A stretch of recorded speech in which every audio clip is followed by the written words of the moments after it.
राहुल गांधी का दावा, मोदी सरकार करा रही है उनकी जासूसी, पीएम सुनते हैं उनके फोन। अमेरिका में बोले राहुल गांधी, मेरा फोन टैप करा रही है सरकार। राजनीति में आया तब सोचा नहीं था कि संसद से अयोग्य ठहराया जाऊंगा। राहुल गांधी अमेरिका के सप्ताह भर के दौरे पर हैं। यहां उनके लगातार कार्यक्रम हो रहे हैं। राहुल गांधी के निशाने पर मोदी सरकार है। देश में वो जिस तरह से मोदी सरकार को अपने निशाने पर लिए हुए थे, वैसे ही विदेश में भी सरकार को अपने निशाने पर लिए हुए हैं। और अब तो वो सांसद भी नहीं है, इसलिए खुलकर बोल रहे हैं। सिलिकॉन वैली में राहुल गांधी ने स्टैनफोर्ड यूनिवर्सिटी में छात्रों से कहा कि भारत में लोकतंत्र को लेकर लड़ाई चल रही है। कोई भी संस्था अपने मुताबिक काम नहीं कर पा रही है।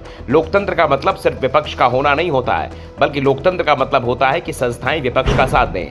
लेकिन हमारे देश में संस्थाएं किसी और के हाथ में हैं। राहुल ने अपनी सांसदी जाने पर कहा कि मैं 2004 में राजनीति में आया था, तब मैंने ये नहीं सोचा था कि कुछ बोलने भर से सांसदी जा सकती है। मैं शायद पहला इंसान हूं जिसे अवमानना की इतनी बड़ी सजा मिली है, लेकिन अब मुझे लगता है कि संसद में बैठे रहने के मुकाबले अब ज्यादा मौके मिलेंगे। राहुल गांधी ने कहा, मैंने कल्पना नहीं की थी कि ऐसा कुछ संभव है, लेकिन फिर भी मुझे लगता है कि इसने मुझे वास्तव में एक बड़ा अवसर दिया है। शायद मुझे मिलने वाले अवसर से बहुत बड़ा है। राजनीति इसी तरह का काम करती है। मुझे लगता है कि ये सब वास्तव में लगभग 6 महीने पहले शुरू हुआ था। हम संघर्ष कर रहे थे, पूरा विपक्ष भारत में संघर्ष कर रहा है।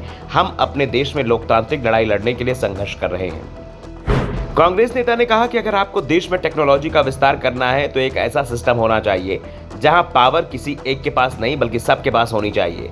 भारत में बहुत कुछ होने की जरूरत है। हमारे देश में डेटा की सेफ्टी को लेकर भी नियम बनाने की जरूरत है।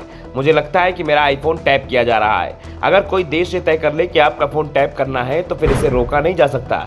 मुझे लगता है मैं जो भी करता हूं सरकार को उसकी पूरी जानकारी होती है। इसके बाद उन्होंने अपना फोन उठाया और बोला, हेलो मोदी जी। संदेश साफ था, राहुल जो कुछ बोलेंगे पीएम मोदी चाहेंगे कि उन्हें पहले ही इसका पता चल जाएगा।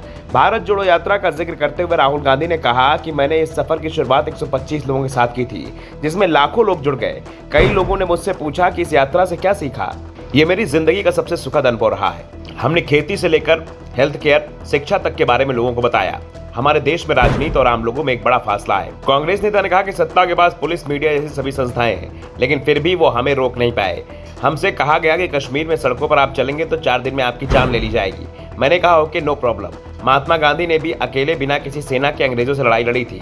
राहुल ने कहा कि आज मैं अमेरिका में आया हूं तो इसके मायने ये नहीं है कि मुझे विदेशी समर्थन की जरूरत है या मैं विदेशी समर्थन की उम्मीद करता हूं। मुझे मालूम है ये मेरी लड़ाई है, मेरे देश की है, हमारे लोगों की है और मुझे खुद ये लड़ाई लड़नी होगी।